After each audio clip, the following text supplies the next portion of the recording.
Aujourd'hui au programme, le plus grand groupe chinois automobile sur le point d'être créé. Stellantis célèbre le retour du V8 depuis que Tavares est parti. Smart prépare sa première berline et elle fera 650 chevaux. Et la NASCAR, eh bien c'est peut-être bientôt terminé.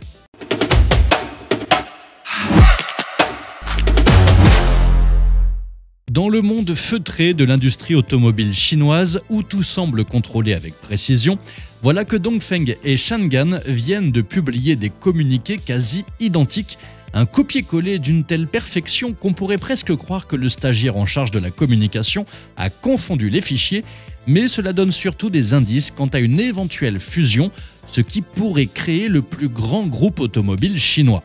Ces deux géants, qui vendent ensemble plus de voitures que vous ne verrez jamais de votre vie, annoncent qu'ils veulent réorganiser leur structure, peut-être même partager quelques actifs, mais sans toucher à ce qui compte vraiment, le contrôle de l'État.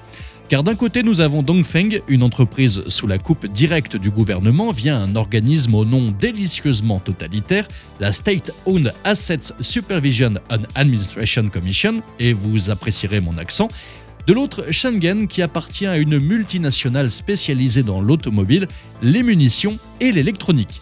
Oui, il fabrique à la fois des voitures, des balles et des circuits imprimés, ce qui signifie que potentiellement, si leur voiture tombe en panne, vous pourrez la finir en lui tirant dessus. Mais venons-en au cœur du sujet, la fusion. Si l'affaire se concrétise, on aurait un mastodonte capable de vendre quasiment 5 millions de voitures par an, surpassant BYD et ses 4,27 millions. Mais pourquoi donc cette fusion ?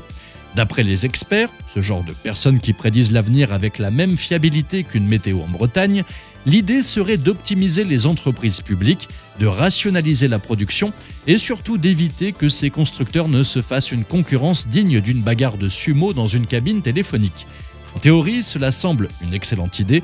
En pratique, ça risque de partir dans tous les sens. C'est d'ailleurs pour cela que certaines rumeurs évoquent plutôt une alliance, un peu à la manière de Renault et Nissan. Alors fusion ou simple partenariat, ce qui est certain, c'est que l'industrie automobile chinoise est en train de se transformer et que dans les coulisses, des négociations sont en cours, ce qui à moyen terme risque de changer la face de l'industrie mondiale. Et si vous êtes sceptique, sachez que personne ne croyait non plus que MG ou Volvo deviendraient chinois, et pourtant les voici plus florissants que jamais. Parlons maintenant du bon vieux V8 EMI, ce moteur gargantuesque qui gronde comme un tyrannosaure enrhumé et qui transforme l'essence en bruit et en fumée avec une efficacité digne d'une centrale à charbon des années 50. Stellantis, sous l'ère Carlos Tavares, avait décidé de le mettre au placard parce qu'apparemment l'avenir c'était l'électricité et que Carlos ne voulait plus entendre parler de V8. Sauf que petit problème, de l'autre côté de l'Atlantique, les Américains aiment encore leur gros moteur thermique, et pas qu'un peu.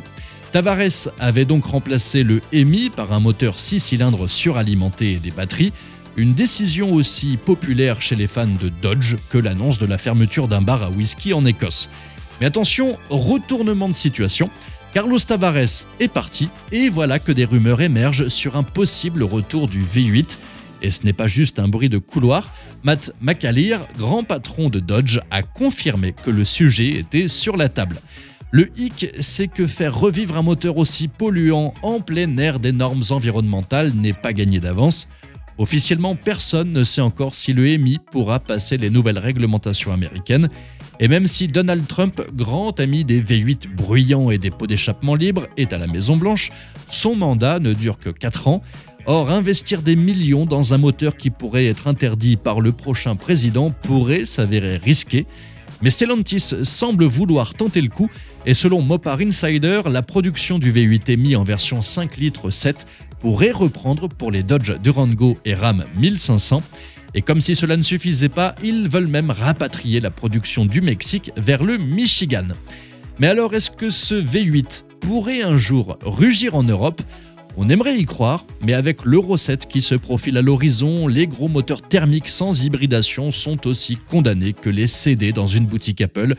Bref, le V8 EMI pourrait bien revenir, mais pour combien de temps ? Comme tout bon comeback, il risque d'être éphémère, sauf si Stellantis décide de taper du poing sur la table une bonne fois pour toutes. Passons maintenant chez Smart, ce petit constructeur qui, il y a encore quelques années, produisait des voitures aussi grandes qu'un grille-pain et à peu près aussi puissantes qu'un sèche-cheveux.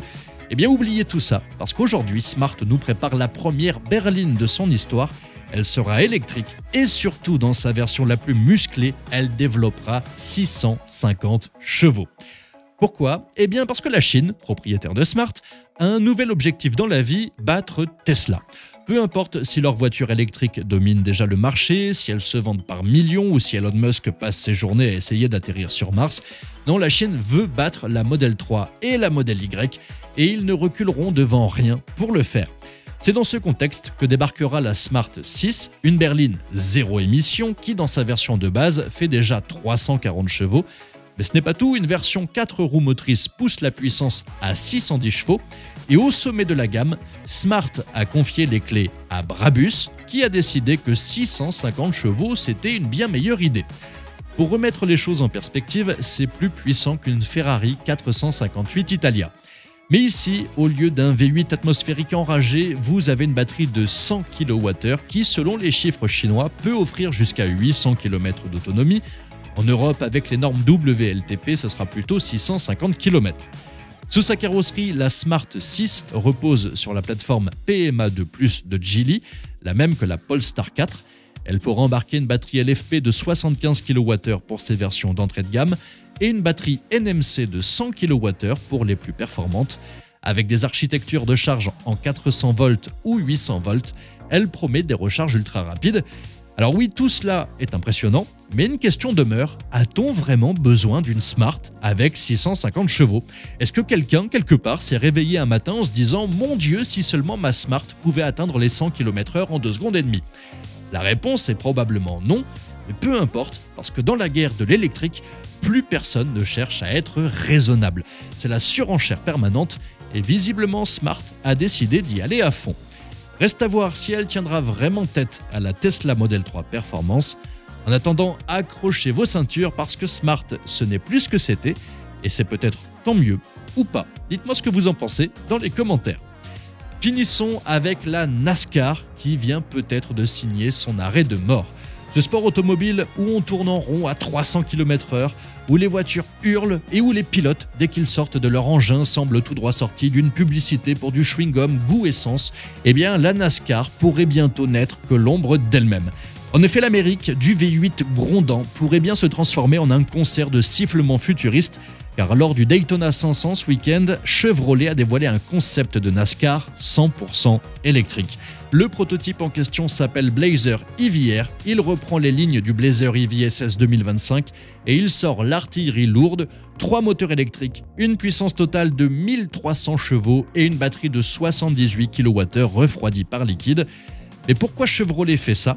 Eh bien officiellement, c'est un laboratoire roulant, une vitrine pour leur future technologie électrique. Officieusement, c'est sûrement une tentative pour éviter que la NASCAR devienne l'équivalent mécanique des dinosaures, bruyante, impressionnante, mais vouée à l'extinction à cause de toutes ces normes soi-disant environnementales. D'ailleurs, Justin Allgaier a déjà pris le volant du monstre électrique sur le circuit de Carolina Motorsport Park et Brandon Thomas, directeur du design de la NASCAR, est ultra excité à cette idée. Mais une question demeure, sans le bruit du V8, est-ce que ce sera toujours la NASCAR? Parce qu'une course de NASCAR sans rugissement de moteur, c'est un peu comme 2 joueuses de tennis qui ne font plus de bruit. Ça peut être techniquement impressionnant, mais est-ce que ça sera excitant? On verra bien, mais en attendant, préparez-vous à un futur où la NASCAR ne ferait peut-être plus trembler le bitume. Et avant de terminer cette vidéo, si vous êtes actuellement à la recherche d'une voiture d'occasion, mais qu'elle se trouve loin de chez vous et que votre femme avait prévu autre chose pour vous ce week-end que d'aller voir une énième voiture, pas de panique, vous pouvez faire appel aux essayeurs de J'essaye pour vous, il vous suffit d'aller sur leur site, de sélectionner un essayeur proche de la voiture à essayer et il se chargera de vous remettre un rapport fiable, clair et détaillé de la voiture qui vous intéresse sans même que vous n'ayez eu besoin de bouger de chez vous. Vous trouverez le lien dans la description ou dans le premier commentaire épinglé juste sous la vidéo. Merci à tous d'avoir suivi cette nouvelle vidéo. N'hésitez pas à vous abonner et à activer la cloche des notifications pour être sûr de ne rien louper. Ciao!